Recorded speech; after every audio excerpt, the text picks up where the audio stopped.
Boa tarde a todos. Havendo quórum, declaro aberta a sessão e submeto ao colegiado a ata da sessão anterior. Sem objeção. Ata aprovada. Dentro da sistemática do voto antecipado adotado por esta Câmara desde 2013, no decorrer da semana passada, a partir da quarta-feira, os votos foram lançados. Todos os integrantes dos diversos colegiados tiveram conhecimento desses votos e se manifestaram. Nós traremos para a sessão apenas os processos com pedido de preferência, de sustentação oral, e os demais, nós vamos apenas ratificar os votos no final da sessão e eles estarão julgados, e o resultado será divulgado tão logo termine a sessão.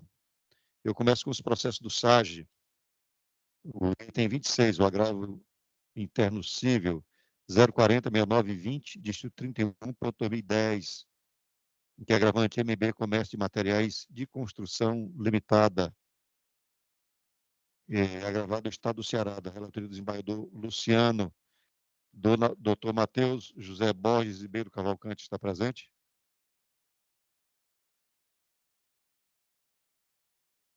Doutor Matheus, o senhor dispensa a leitura do relatório?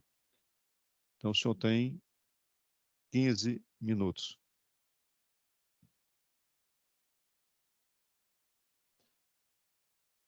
É a sua primeira sustentação oral? A segunda, muito bem.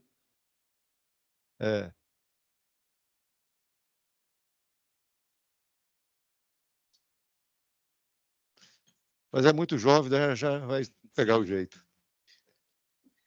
Boa tarde a todos. Gostaria de começar saudando aos presentes na pessoa do presidente. Gostaria de agradecer especialmente ao desembargador Francisco Luciano, desembargadora Maria do Livramento e desembargadora Jouriza, que tiraram tempo de suas agendas apertadas para tão bem me atender na semana passada.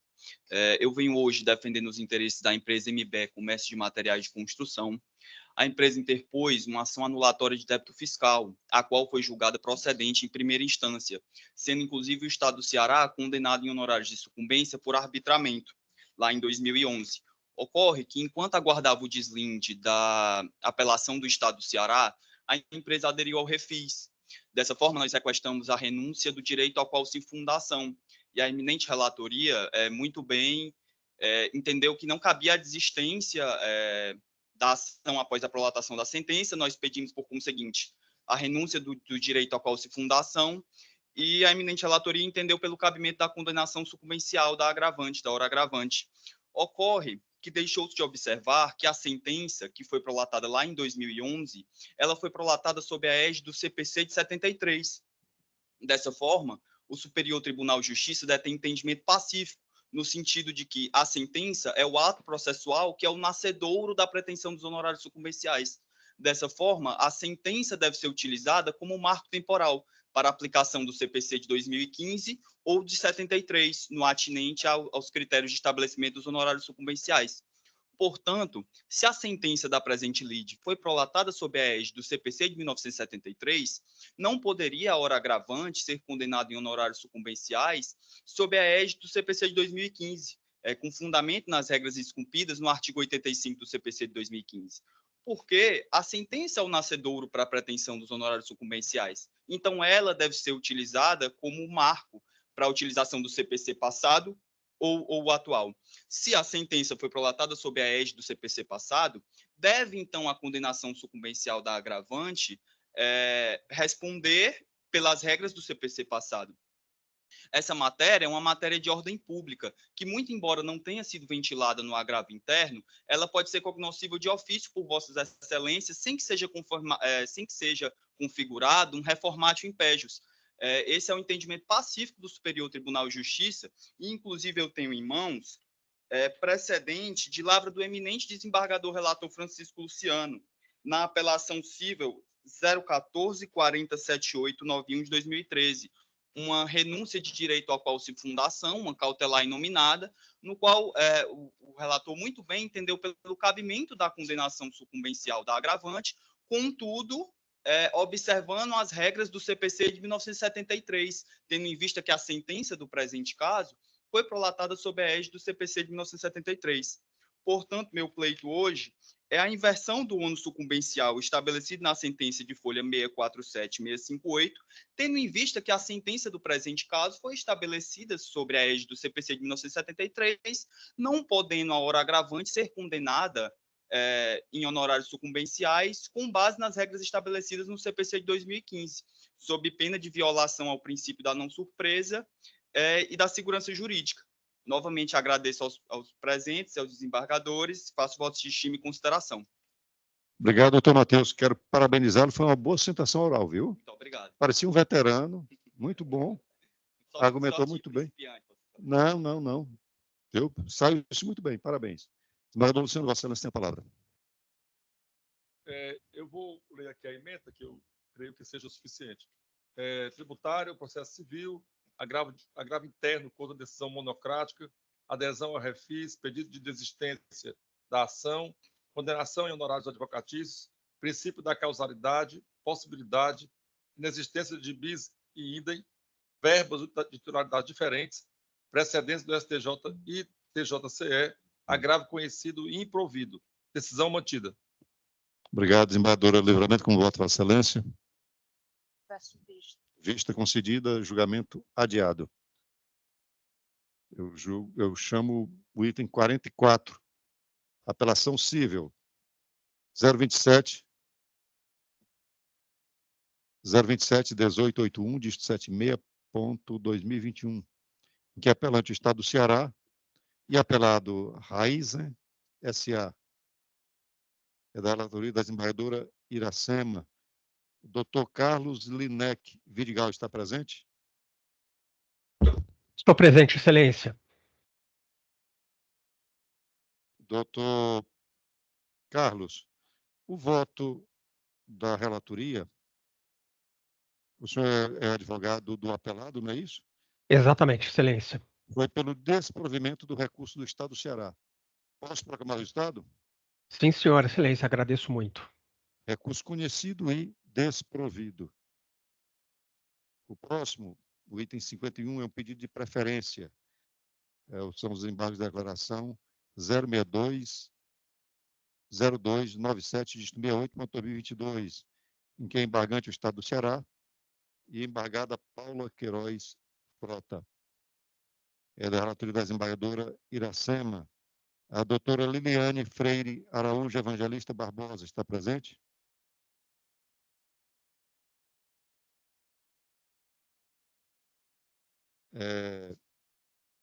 É sua preferência. Então, vou proclamar o resultado. Recurso conhecido e rejeitado. Vamos para os processos do PJE. Eu chamo o item 6, apelação cível 003-3221, dígito 46.2011, apelante Ana Cláudia Lima Verde Montenegro, e apelado município de Fortaleza, é da minha relatoria.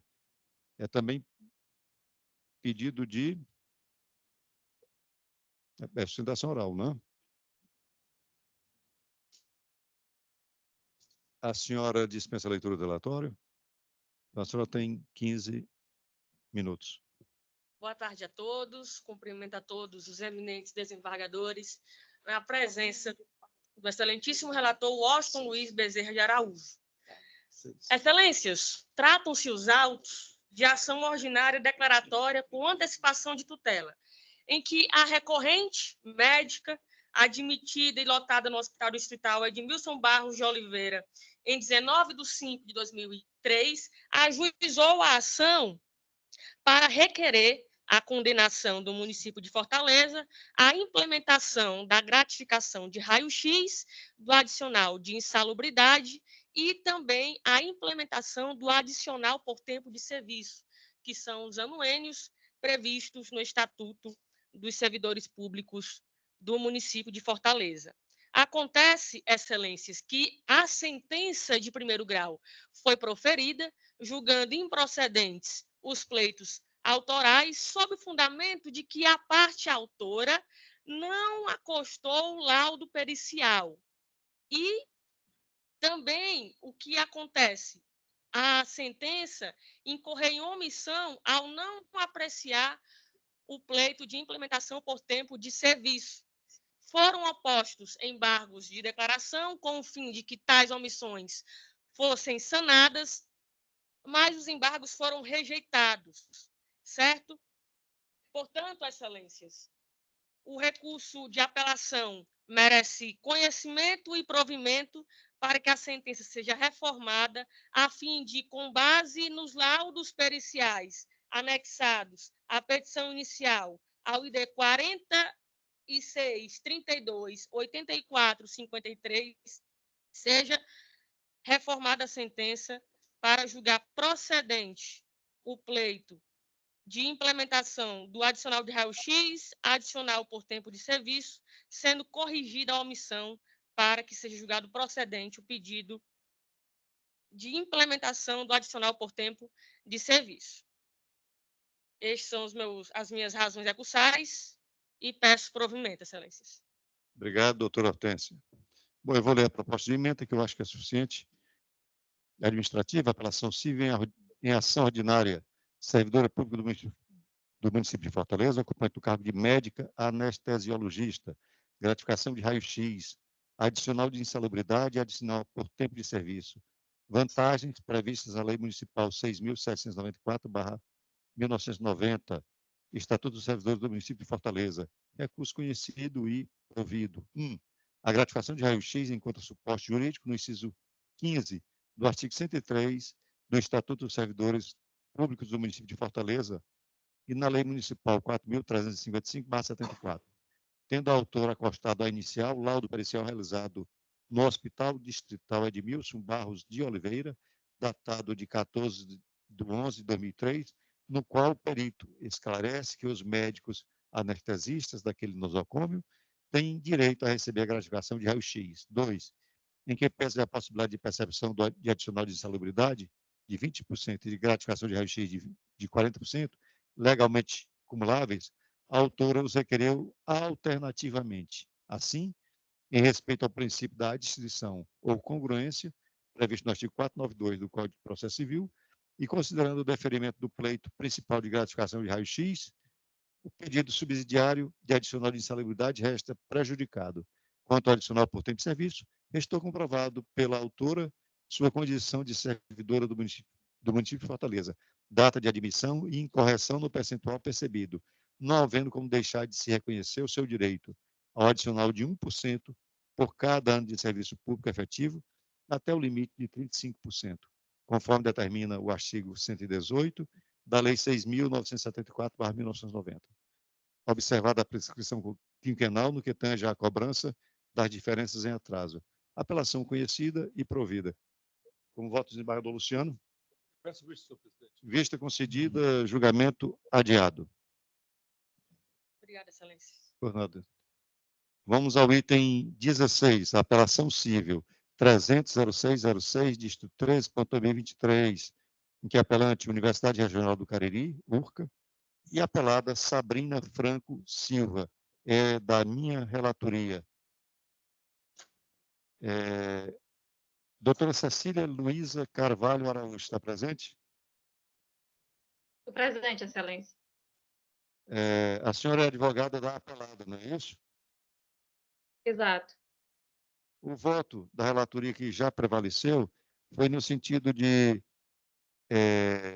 conhecer o reexame da apelação, mas para desprovê-los. Posso proclamar o resultado? Sim, excelência. Remessa necessária e apelação conhecidas e desprovidas. Eu chamo o item 45, apelação civil 302.3253, 18.23, em que apelante TCE Empreendimentos Esportivos Limitada e apelados Município de Fortaleza e outro, da relatoria do desembargador Luciano, o doutor Alexandre Dodges Worth Bordalo está presente? Sim, presidente. O senhor dispensa a leitura do relatório? Dispenso. O senhor tem 15 minutos. Excelentíssimo desembargador presidente, excelentíssimo desembargador relator, demais desembargadores que compõem esse colegiado. Primeiramente, informo-se um privilégio para mim, depois de 20 anos de advocacia, estar sustentando perante esse egrégio Tribunal de Justiça do Estado do Ceará, né, tido pelo próprio CNJ como um dos mais eficientes desse país. Parabenizo na pessoa de Vossa Excelência, presidente. Presidente, na origem trata-se, né, de um mandado de segurança impetrado pela hora apelante, com base na concorrência pública número 9 de 2023, realizada pelo município de Fortaleza. Qual seria o objeto da licitação constante do edital? Regime de preços visando a contratação de empresa especializada para execução de serviços de engenharia em areninhas, pistas de skate e demais equipamentos de esporte e lazer, incluindo a recomposição de grama sintética e a conservação do paisagismo e irrigação do município de Fortaleza. Esse é o objeto constante do item 1 do edital. Com relação, agora, chama a atenção de Vossas Excelências com relação, que é importantíssimo para o desfecho dessa demanda, que são as parcelas de maior relevância tidas pelo próprio edital. Grama sintética esportiva para futebol, alambrado com tubo de aço, aguação com uso de caminhão-pipa, perfuração de poço, manutenção arbórea em áreas ajardinadas, execução do projeto e construção de pista de skate. Por que é importante dizer isso? Quando a apelante se deparou com o edital e com tais parcelas de maior relevância, de boa fé, antes de ser realizada a primeira sessão da licitação, impugnou o edital. O que disse a apelante em sua impugnação? A licitação não pode ser feita por lote único, como previsto no edital. Diante da ausência de toda e qualquer similaridade entre o objeto e as parcelas de maior relevância, porque grama sintética com perfuração de poço, com construção de pista de concreto de skate, isso não são serviços de engenharia similares. Muito pelo contrário, bastante distintos. Por isso, houve uma impugnação ao edital, dizendo que, olha, em primeiro lugar, a regra geral de uma licitação é uma licitação por lotes ou itens, e não por lote único. E se chamou a atenção, tanto no mandado de segurança como na impugnação, que fazer por lote único está ferindo o princípio da competitividade. Parecíamos que nós estávamos fazendo um exame de futurologia. Por quê? Assim, não vai aparecer ninguém. No máximo 2 empresas. Por que não abrir isso para 10, 15? Vamos fazer a licitação por lote. Além da competitividade, é mais vantajoso para a administração pública. 5, 6 habilitadas. Uma concede desconto, a outra não. Protege o erário. Mas não, administrativamente houve o improvimento da impugnação. Com isso, não restou outra medida apelante, não ingressar com o mandado, impetrar o mandado de segurança.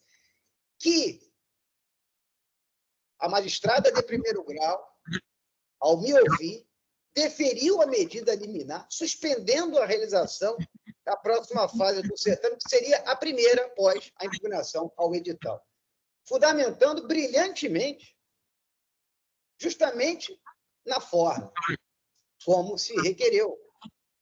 Ferimento à competitividade, ferimento ao princípio da vantajosidade da administração pública, possibilidade de lesão ao erário, tudo isso. Praticamente decidiu o mérito. Apresentadas as razões, Ministério Público, em primeiro grau, opinou pela concessão da segurança, demonstrando também, assim como a apelante, que toda e qualquer licitação deve ser feita sempre buscando a competitividade por lote. Essa é a regra geral, não é um lote único. A regra geral é uma licitação feita por lote. Essa é a regra geral. E o que a apelante pleiteou é tão somente isso. Porém, de uma forma inesperada,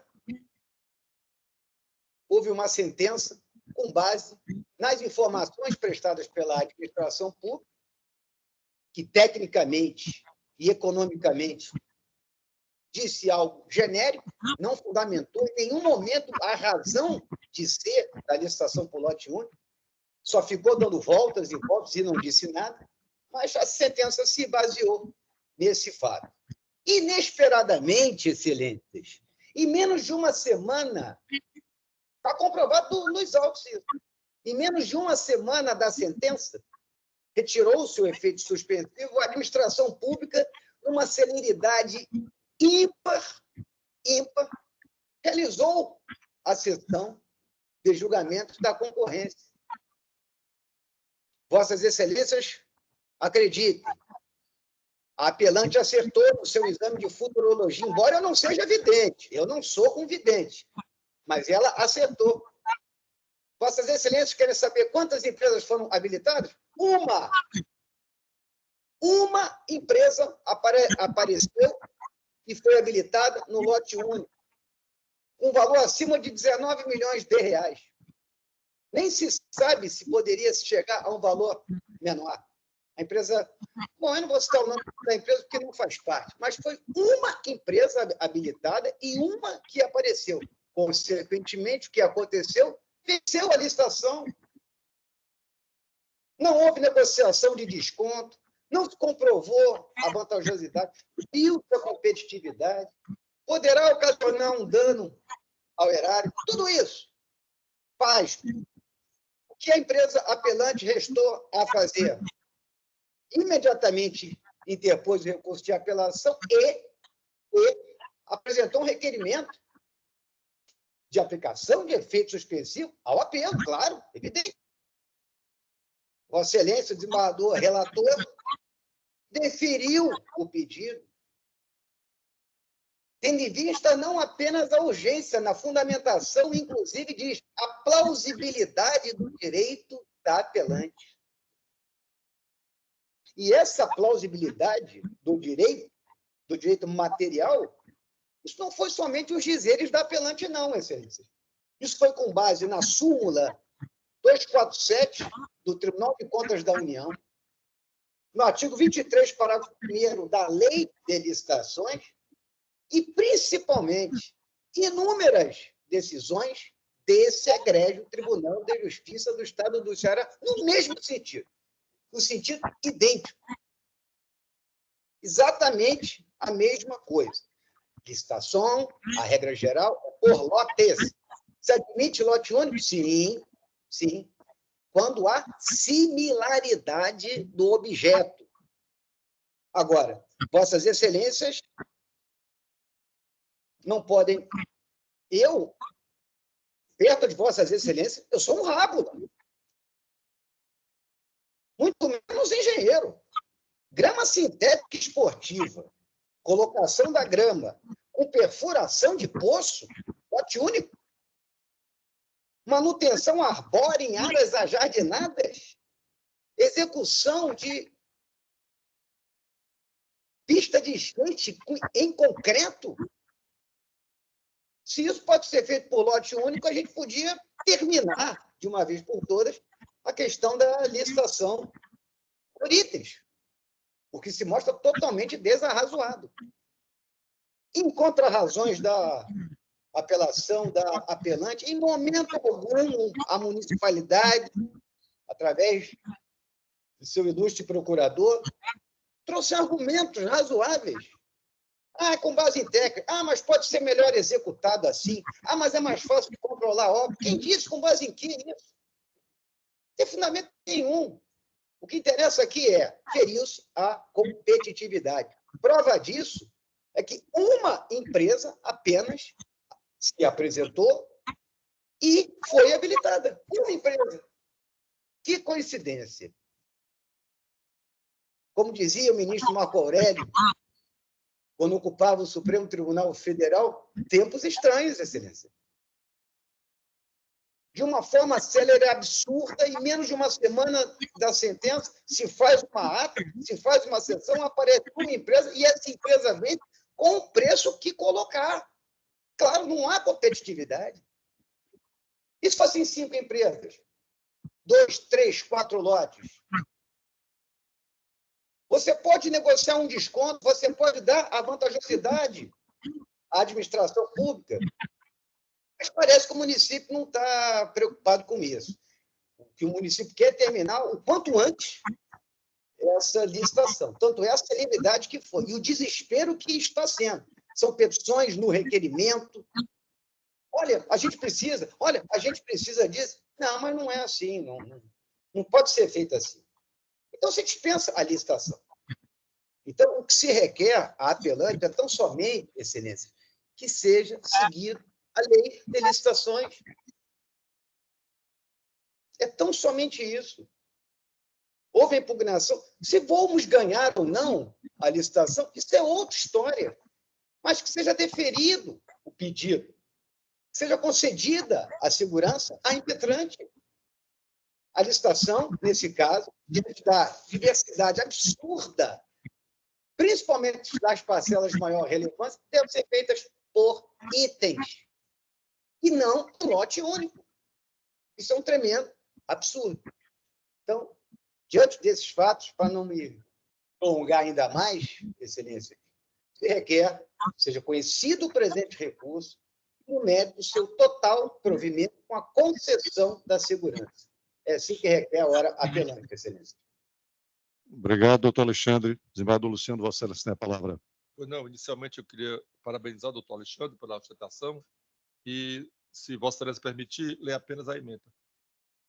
Administrativo, processo civil, recurso de apelação e mandado de segurança, licitação, contratação em lote único, possibilidade, apresentação de pareceres técnicos que justificam a modalidade adotada, alegação de complexidade de objetos, sendo o caso de fracionamento do certame em lotes, necessidade de perícia técnica e econômica para afastar as justificativas apresentadas pelo ente público, dilação probatória, impossibilidade, inadequação da via eleita, precedentes do STF, STJ e TJCE, recurso conhecido e não provido, sentença mantida. É como voto, senhor presidente. Obrigado, desembargadora Livramento, como voto, Vossa Excelência. Acompanho o relator. Como resultado, recurso conhecido e desprovido. Eu chamo o item 79, a apelação civil 020-0334, dígito 17.2022, em que a apelante Luzanira Martins de Souza e apelado do município de Tamboril, da relatoria da desembargadora Joriza. Doutora Maria Caroline Pedrosa Lima está presente?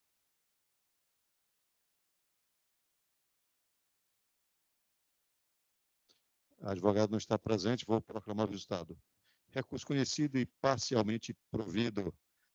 Eu chamo o item 84, o agravo de instrumento 312.83, dígito 62.2023, em que é agravante Alex Holanda Dourado e agravado o Estado do Ceará, da relatoria da desembargadora Iracema.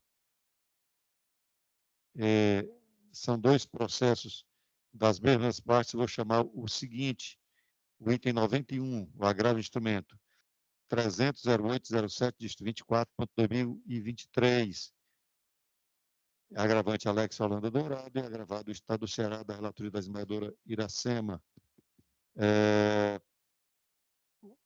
O doutor Felipe Costa de Mesquita Souza está presente? Sim, estou presente, Excelência.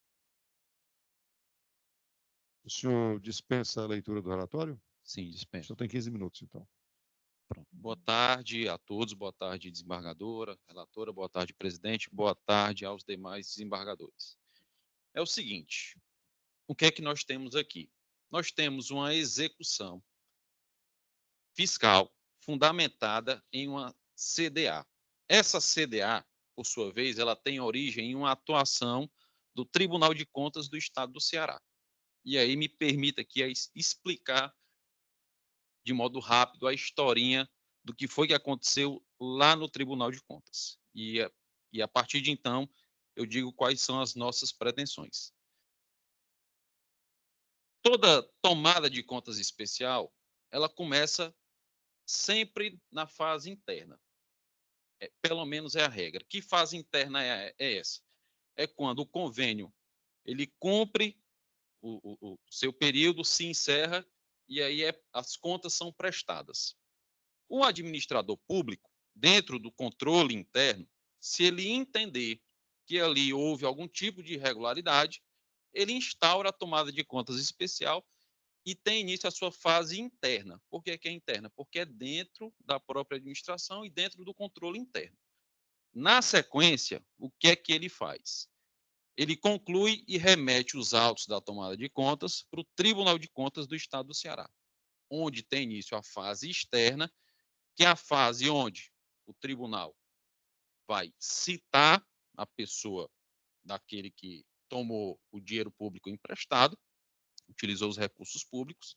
Essa pessoa, uma vez citada, apresenta sua defesa e o tribunal, ao final, ele faz o julgamento das contas. E aí ele diz, olha, reconheço aqui irregularidades, determino ressarcimento e aplico determinada multa ou julgo aqui que as contas são regulares e aí encerra. Se ele julga irregular e se ele determina o ressarcimento e aplica a multa, aquela decisão do tribunal vira um título executivo extrajudicial, porque é assim que determina a Constituição. E aí o tribunal devolve o processo para a administração pública para que ocorra, se assim o ente público entender, a inscrição na dívida ativa e dê início à execução fiscal. Se assim não quiser, a própria decisão já serve como título. Pois bem, no presente caso, o que foi que aconteceu? Terminou a fase interna, os autos foram remetidos para o Tribunal de Contas do Estado do Ceará.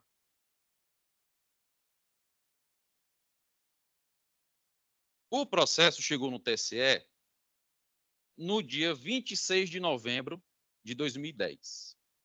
A distribuição ocorreu no dia 30 de novembro de 2010. Esse processo ficou parado lá no Tribunal de Contas por um período de quase 7 anos. A equipe técnica foi pegar o processo para analisar no dia 25 de setembro de 2007. Então, ele foi distribuído em 30 de novembro de 2010 e a primeira manifestação da equipe técnica depois desse período todo foi em 25 de setembro de 2017. Aqui nós já temos um primeiro ponto. Ocorreu a prescrição. Não se admite que um processo fique parado por quase 7 anos e a prescrição não ocorra. E aí o Tribunal de Contas tem que arcar com essa paralisação. Então, primeiro ponto, prescrição. Não fosse só isso, o que é que a gente tem? E aí é que começa a coisa a ficar mais séria. A equipe técnica, quando pega o processo, ela diz o seguinte, aspas para o parecer dos analistas do tribunal.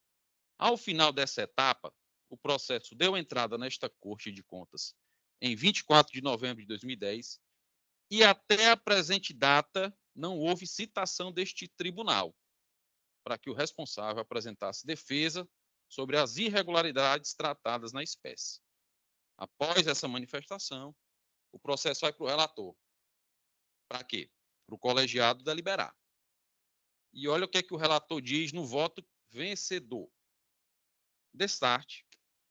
Considerando que o valor atualizado do débito na tomada de contas em início é inferior a R$ 42.000, estipulado como limite de alçada pelo tribunal por meio da resolução administrativa 18/2016, bem como não ter havido citação válida, voto acompanhando a unidade técnica para quê? Pelo arquivamento do feito. Então, nós temos uma ausência de citação e o tribunal delibera, esse voto aqui foi vencedor, delibera por arquivar, tendo em vista esse problema aí da ausência de citação. E mais, quando do acórdão, o tribunal complementa dizendo o seguinte, grifado em negrito, e por maioria de votos, não comunicar a inscrição na dívida ativa à PGE. Então, nós temos prescrição, nós temos a ausência de citação, nós temos o arquivamento, e aí o arquivamento pressupõe o quê? Que não houve julgamento das contas, E se não houve julgamento, não houve determinação de ressarcimento nem aplicação de multas. E, por fim, ainda diz assim, não comunicar a inscrição na dívida ativa. O processo vai para a PGE, e aí, no ofício, o TCE diz o seguinte, cumprimentando cordialmente, encaminho a Vossa Excelência cópia integral do processo X para conhecimento e adoção da providência constante na parte dispositiva do acórdão 0052/2018. Aí a PGE, quando vai emitir o parecer, emite o parecer determinando a inscrição em dívida ativa. Só que essa inscrição em dívida ativa, a minha pergunta é, se o tribunal não deliberou nada, escreveu o quê? O tribunal determinou o arquivamento, a não comunicação de inscrição em dívida ativa, não julgou contas, não aplicou multa, não determinou ressarcimento, aí a PGE, não sei, olhando para que processo, diz assim, não, inscreva. E mais, na CDA, o fundamento da CDA, multas não tributárias. Com base, aí cita o acórdão. Que multa é essa que nem o tribunal, que é quem determina, que é quem detém a competência constitucional de julgar contas e tem esse poder de aplicar multas, o tribunal não deliberou nesse sentido. Então, assim, diante de tudo isso que eu disse, da prescrição, a ausência de citação, que é a violação direta à Constituição, a ausência de deliberação do tribunal para pagar a multa ou pagar o ressarcimento ao erário, foi no contrário, foi determinando o arquivamento, determinando a não inscrição, e aí a PGE inscreve em dívida ativa, dá início à execução, e eis que estamos aqui discutindo a decisão do magistrado de primeira instância, que não reconheceu esses fatos incontroversos, eu estou lendo aqui, está nos autos, e a partir disso aqui, nós opomos duas exceções de pré-executividade, uma tratando da prescrição e a outra tratando desses outros temas. O magistrado disse que nós não tínhamos razão, julgou improcedente, e eis que estamos aqui pedindo o provimento dos agravos de instrumento. Obrigado, uma boa tarde. Obrigado, doutor Felipe. Embargador Iracema, Vossa Excelência tem a palavra. Boa tarde a todos os colegas. Boa tarde, parabéns pela apresentação. Eu peço licença ao presidente para ler o projeto de emenda. Constitucional, tributário, agravo instrumento em face de decisão que rejeitou exceção de pré-executividade, quanto reconhecido pelo Tribunal de Contas do Estado do Ceará, débito não tributário, constituído definitivamente no âmbito da Procuradoria-Geral do Estado, possibilidade de inscrição em dívida ativa, previsão contida no artigo 8º, parágrafo 2º e 4º da Instrução Normativa do TCE, número 03/2017. Prescrição. Termo inicial contado do trânsito em julgado da decisão que reconheceu o débito. Incidência do Decreto-Lei número 20.910/32. Prescrição quinquenal não caracterizada. Direito de cobrança exercido tempestivamente pelo fisco. Prescrição intercorrente em âmbito administrativo. Exceção de pré-executividade. Necessidade de dilação probatória. Impossibilidade. Súmula 393 do STJ. Precedência desse tribunal, recurso conhecido e desprovido. Decisão interlocutória mantida. Como voto, presidente? Obrigado, embaixador Iracema. Como voto do embaixador Luciano? Eu já tinha acompanhado o embaixador Iracema, mas depois das colocações do advogado, eu não fiz de vista. Ok. Vista concedida. Julgamento adiado. Os dois. Os dois, sim, os dois. Nós estamos julgando simultaneamente os dois. Vista concedida nos dois processos. Vamos, então, para os pedidos de proferência do PJE. Eu chamo o item 18, apelação civil 027-4478, de 18.2021, em que é apelante Embracon, administradora de consórcio limitada, e apelado relator do Colégio Recursal do PROCON Fortaleza e outros, da minha relatoria. Proclama o resultado, recurso, é só pedir de preferência, recurso conhecido e parcialmente provido. Eu chamo o item 38, a apelação civil 018-1827, dígito 35.2019, em que é apelante em Bracon, administradora de consórcio limitada, e apelado município de Fortaleza, da relatoria do desembargador Luciano. Proclama o resultado, recurso conhecido e desprovido. Pedido de vista do PJE. Eu chamo o item 3, apelação civil 005-2308, dígito 41.2021, em que são partes. Diana Bernardino da Silva, Estado do Ceará, é da minha relatoria. Meu voto foi no sentido de conhecer da remessa necessária e das apelações, mas para desprovê-las, o desembargador Luciano pediu vista concedida, julgamento adiado.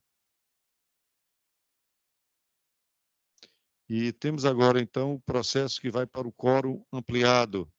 É o item 50, apelação civil 300.0647, dígito 04.2023, em que são partes Maria Dalva do Nascimento Silva e outros, e o município de Catunda e outros, da relatoria da desembargadora Iracema. A desembargadora conheceu dos recursos, provido da autora e desprovido do município réu. Eu apresentei voto divergente, fui acompanhado pelo desembargador Luciano, e agora nós vamos para o quórum ampliado. E esse processo será retomado daqui a 2 semanas, porque na próxima segunda eu não estarei presente, mas na outra eu deverei comparecer para não atrasar os julgamentos.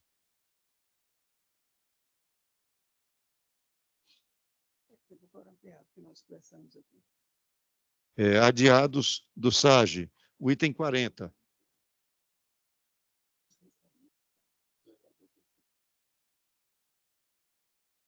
Assim. Ainda temos um processo também com votação divergente, que vai para o quórum ampliado. É o item 37 do SAGE, o agravo de instrumento 062-1535, dígito 11.2022, em que é agravante Sociedade Beneficente São Camilo, Hospital Curadares, e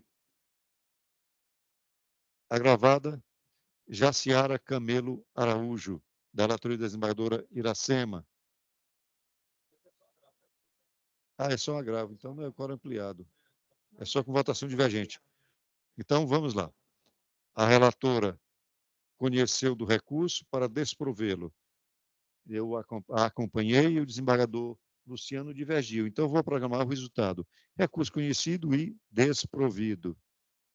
E vamos, então, para os adiados do SAGE. O item 40, apelação civil, sequência de 30-6435, dígito 88.2007, em que é apelante e apelado município de Sobral, e apelante e apelado massa falida do Banco Comercial Bancesa S.A., da relatoria da desembargadora Iracema.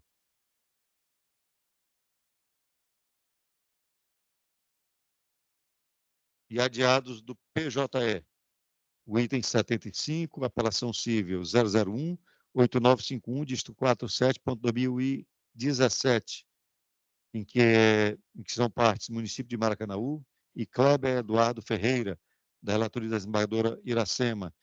E o item 90, o agravo de instrumento 300-1142, dígito 43.2023, em que são partes Enel Brasil S.A. e município de Pacajus, da relatoria da desembargadora Iracema.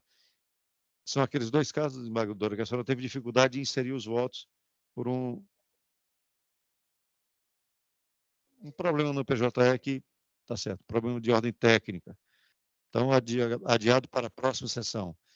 E retirados de pauta do SAGE, o item 34, apelação remessa necessária 066-8794, dígito 82.2000, em que é apelante Rude Constantino Participações Limitada e apelados, Organização Sigma Exportadora S.A. e outros, da minha relatoria.